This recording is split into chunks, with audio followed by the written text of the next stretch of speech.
ang Ginoo madali. Pagbasa ng Santos ng Ebanghelyo sumala kay San Mateo. Ang paglatag ni Jesus di ang pagtambal ng paralitiko, inighayahin tao ginyangaranan kay Mateo. Naalin ko dito ang buhatanin pagsuputin mga buhis. Sinaling niya, sunod na ako. Binuhat ni Mateo na nasunod ka ni Jesus. Anak at Jesus dito ang balay ni Mateo, naalin ko na pangaraunan na itabo mamayada mga parasuputin buhis ug makasasala nakasaro ni Jesus na iya mga tinunan. Pakitahan mga Pariseo sinaling hira ang mga tinunan, kaya ano na isasalo man ang iyo agaron ng mga parasuputin buwis o ang mga makasasala. Pagkawati ni Jesus ini, hiya nagbaton, diri ang maupay ang ikinahanglan ni mananambal kung aton mga magsakit.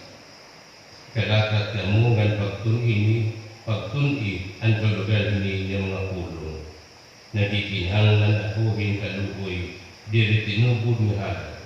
Waray ako makanhi pamiling ng mga mag-upay, kundi ang mga magpakasasala. Ang Ebanghelyo ang Ginoo.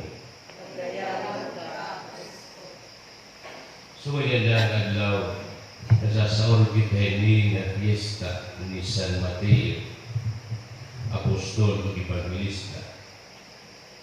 Di natin batian ang pagbasa ng Ebanghelyo ni San Mateo kapitulo 9, versikulo 9 hanggang 13. Yan pagtawag ka aiya in pagka-apostol.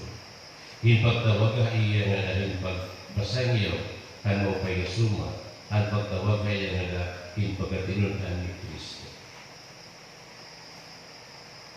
Naroon kita ang tawag in pagka-magsarangyaw, ang tawag in pag-alagado po sulod kay Kristo, tawag para ng di lang ito mga magtadong ng mga napakamatadong. Kalau niya, inman niya kung pagbilihan magpakasala. Wala kumakan pamilihan mga magupay, kunin mga magpakasasala. Kasi think of the welcoming attitude of Christ. Welcoming attitude of Christ, not only to Him, but also for the ministry of evangelization, the ministry of proclaiming the good news. Tanang kita gintatawag na impagalagat kay Kristo upang serbi kay Kristo and mapasangya kay Kristo. Abot nga o kakisa na aton kahiri katapos o aton kamakasasana. Kay Mateo, ang nilaya para sukutin buwis.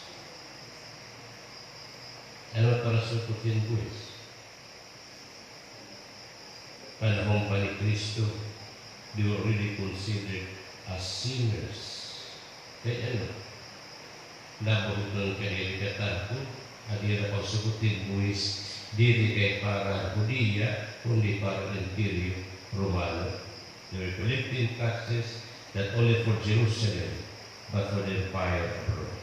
So, ang taxa na kukuha, nakukulit ka, natuliwat na Roma.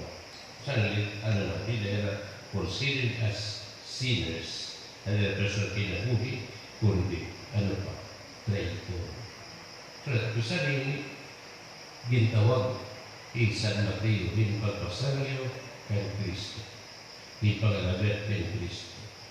O gintawag iya, ay na makasala, gintawag iya, abot niya iya, trabaho. Siya naalin ko rin dito, ang paglakat ni Jesus, di ka mapagtamang paritiko, initayahin tao ang ngaranan kay Mateo, naalin ko dito, ang buhatan, in pagsukutin mga buwis. It was during ang iya trabaho, gintawag ni San Mateo, in pagpasangit kay Kristo. Sabi, sininto pa ang tawag, in pagpasangit kay Kristo, ang tawag, in pagkatinunan, ang tawag, in pagpamitanong kay Nasuma, tawag para natanong. Abot na ito akong trabaho, ang matapang klase kay ito na akong kinabuhi, ito na akong Panginoon.